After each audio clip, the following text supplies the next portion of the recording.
Hello everyone, I am Priyanka Gaur. Welcome back to my channel Learning with Pace. हमने educational psychology की definition जानी, फिर हमने educational psychology की history जानी और आज हम जानेंगे कि एजुकेशनल साइकोलॉजी का कंट्रीब्यूशन क्या है एजुकेशन में। ठीक है कि एजुकेशनल साइकोलॉजी का क्या योगदान है शिक्षा में। तो चलिए इस टॉपिक को शुरू करते हैं। तो मैं यहाँ पर पॉइंट लिख के साथ साथ आपको डिस्कस आपके साथ मैं करती जाऊंगी।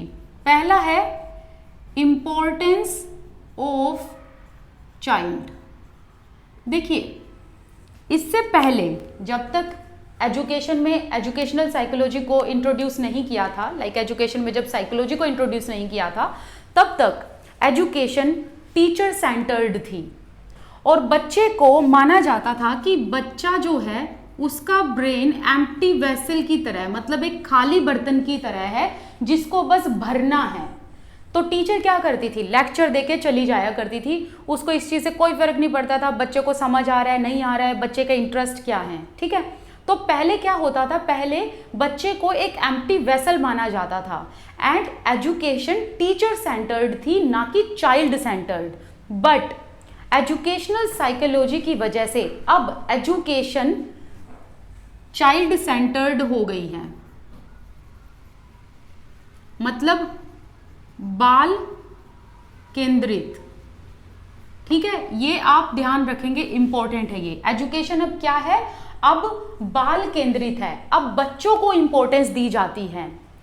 अब जो शिक्षा है वो अब बच्चों के लिए है, ना कि बच्चे शिक्षा के लिए। पहले क्या कहा जाता था कि बच्चे शिक्षा के लिए, लेकिन अब इस मेथड को चेंज करके कहा जाता है कि अब जो एजुकेशन है वो बच्चों के लिए है, ना कि बच्चे शिक्षा के लिए है। ठीक है, तो हमें क्या देखने को मिला कि बच्चों की इंपॉर्टेंस देखने को मिली।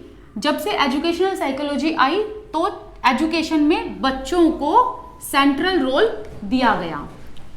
सेकंड पॉइंट इसका है इंपॉर्टेंस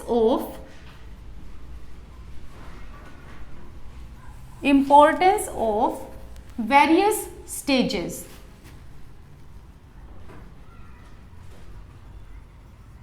अब क्या होता था पहले के टाइम पर, क्योंकि हम पहले वाले टाइम को भी इसके साथ कंपेयर करेंगे तभी हमें पता चलेगा कि एजुकेशनल साइकोलॉजी ने क्या ऐसा रेवोल्यूशन कर दिया जो आज इसी को ही फॉलो किया जाता है। ठीक है, तो देखिए पहले के टाइम पर क्या होता था कि बच्चे की हर एक स्टेज पर एक तरीके से पढ़ाया जाता था और बहुत सारे विषय, बहुत सारे सब्जेक्ट उनको पढ़ा दिए जाते थे जिससे बच्चे का उसमें इंटरेस्ट भी नहीं होता था। तो इसीलिए अब जो एजुकेशन है वो बच्चे की स्टेज के अकॉर्डिंग है। स्टेज का मतलब क्या है कि जब बच्चा छोटा है तो उसको किस तरीके से पढ़ाया जाएगा, किस मेथड के साथ पढ़ाया जाएगा, और जब बच्चा बड़ा हो जाता है, एडोलेसेंस एज में आता है, तो उसको किस तरीके से पढ़ाया जाएगा। क्योंकि हर एक स्टेजेस पर बच्चे के लर्निंग एक्सपीरियंसेस चेंज होते रहते हैं और उन्हीं लर्निंग एक्सपीरियंसेस में अलग अलग मेथड्स को यूज करना पड़ता है बच्चे को हर चीज समझाने के लिए। ठीक है, थर्ड, इंपॉर्टेंस दी गई को करिकुलर एक्टिविटीज को।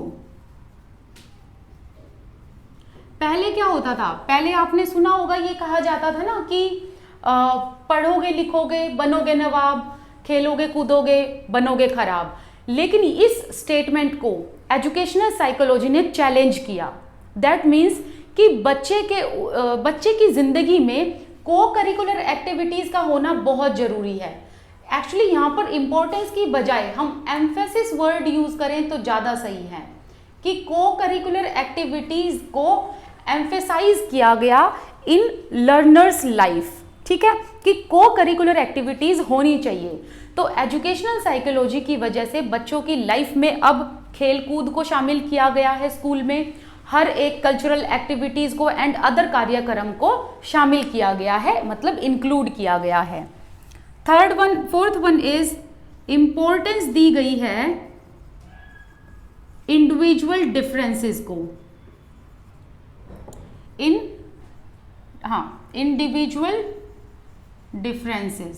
इंडिविजुअल डिफरेंसेस का मतलब क्या है, देखो जैसे कि एक ये क्लास है, इस क्लास में 30 बच्चे हैं।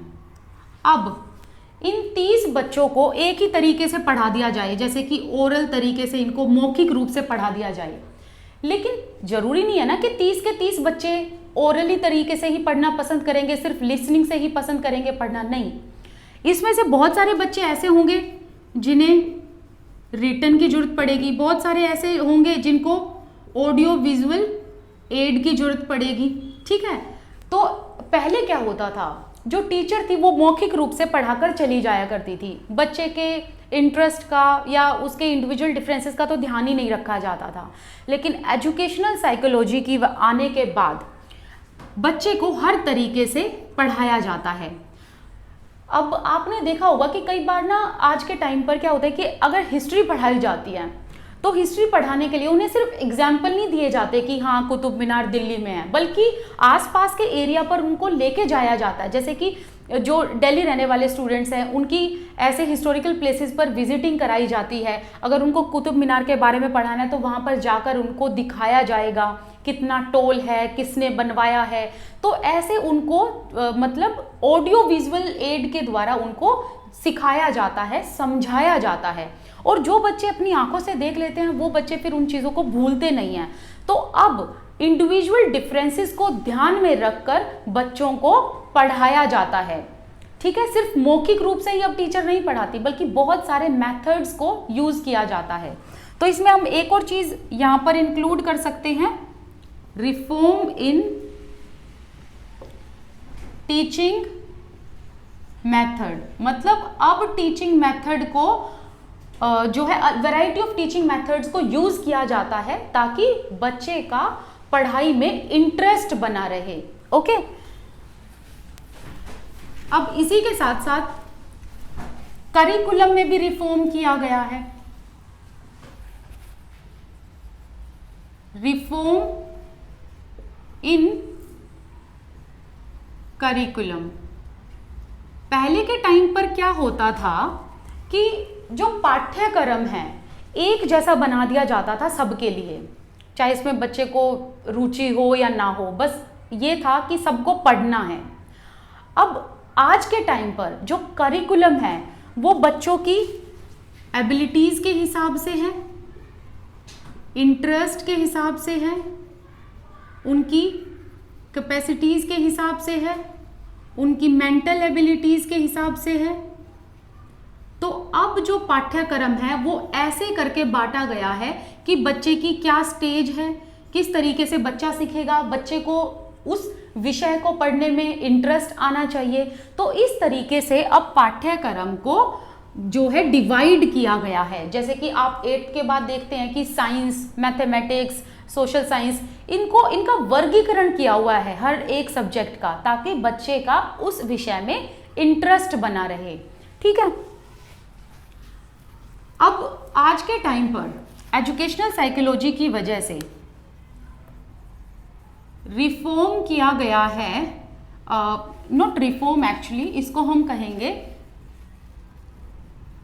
डेवलपमेंट किया गया है चाइल्ड का रिलेशन, चाइल्ड्स रिलेशन किसके साथ, सोसाइटी, एजुकेशन, टीचर। पहले क्या था ना कि बच्चे को इतनी इंपॉर्टेंस दी नहीं जाती थी, बच्चे चुपचाप बैठकर मौन रूप से टीचर को सुना करते थे, आज्ञा का पालन किया करते थे। लेकिन अब ऐसा नहीं है। अब क्या है ना कि बच्चे के रिलेशन को अब सोसाइटी के साथ डेवलप किया जाता है, एजुकेशन के साथ डेवलप किया जाता है ताकि उसकी एजुकेशन में एक रुचि बनी रहे, एंड टीचर के साथ उसके रिलेशन को डेवलप किया जाता है ताकि टीचर और जो बच्चा है उसके बीच का गैप खत्म किया जाए। और जब ये चीज़ें डेवलप की गई तो उससे क्या होगा, जैसे ये चीज़ें डेवलप की जाएंगी वैसे ही एजुकेशनल प्रोसेस सक्सेसफुल हो जाएगा। तो एजुकेशनल साइकोलॉजी ने इन रिलेशन को सुधारने की कोशिश की है। नेक्स्ट वन इज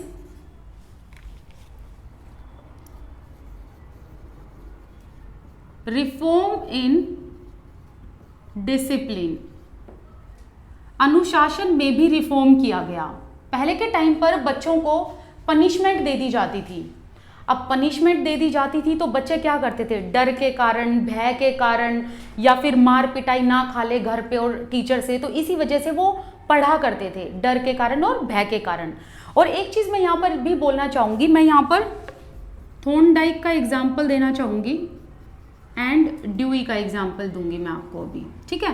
पहले एक बार इसका कंसेप्ट समझते हैं कि पहले क्या होता था कि बच्चों को डरा कर धमका कर पढ़ाया जाता था, लेकिन एजुकेशनल साइकोलॉजी जब से शुरू हुई है तब से अब बच्चों को प्रेम के साथ, स्नेह के साथ, अफेक्शन के साथ, लव के साथ पढ़ाया जाता है।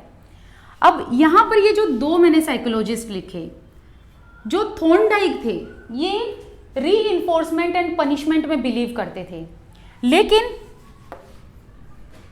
ड्यूई जो थे, जॉन ड्यूई, इन्होंने प्रोग्रेसिव एजुकेशन का आइडिया दिया। एंड जॉन ड्यूई का जो प्रोग्रेसिव एजुकेशन का आइडिया है, हम उसी को अब फॉलो करते हैं। पहले इनको फॉलो किया करते थे, लेकिन अब जॉन ड्यूई के प्रोग्रेसिव आइडिया को फॉलो किया जाता है। ये कहते हैं कि बच्चे को मारना पीटना नहीं चाहिए, बल्कि बच्चे को अफेक्शन के साथ सिखाना चाहिए। लेकिन थॉर्नडाइक ने उल्टा यही बात पहले कही थी कि बच्चे को या तो रिवॉर्ड दो या फिर जब बच्चे को जरूरत पड़े तो पनिशमेंट दे दो। तो ये थॉर्नडाइक का जो है कॉन्सेप्ट था। हालांकि हम इन थॉर्नडाइक की थ्योरी में इन सब चीज़ों को अच्छे से पढ़ेंगे, इन्होंने क्या क्या लॉज दिए हैं, उन law of effect and law of readiness, इन सब में किसकी बातें की हैं। तो यहाँ पर आपको पता होना चाहिए कि थॉर्नडाइक ने रिवॉर्ड एंड पनिशमेंट की बात की, and whereas John Dewey, जिनके आइडिया को हम फॉलो करते हैं आज के टाइम पर स्कूल में, इन्होंने प्रोग्रेसिव एजुकेशन की बात की, जिसमें इन्होंने कहा कि बच्चों को धमकाने की, डर बिठाने की उनके अंदर कोई ज़रूरत नहीं है, ठीक है। इसी के साथ साथ रिफॉर्म किया गया इवैल्यूएशन सिस्टम को।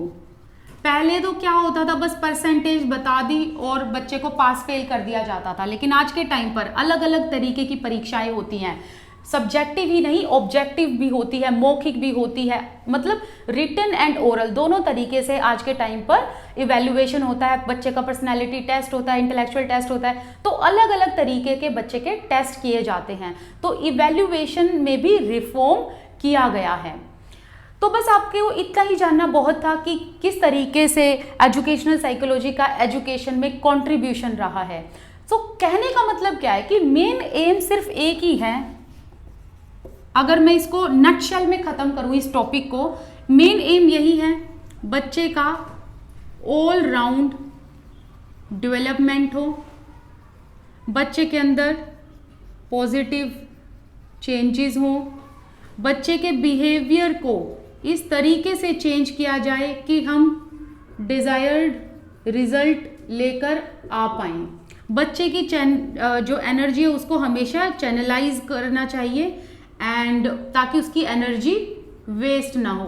तो कहने का मतलब है बच्चे में पॉजिटिव चेंज लाना, उसकी ऑल राउंड डेवलपमेंट करना, सिर्फ करिकुलम में ही नहीं, मतलब को करिकुलर एक्टिविटीज़ में भी उसको उतना ही एफिशिएंट लर्निंग देना, ठीक है।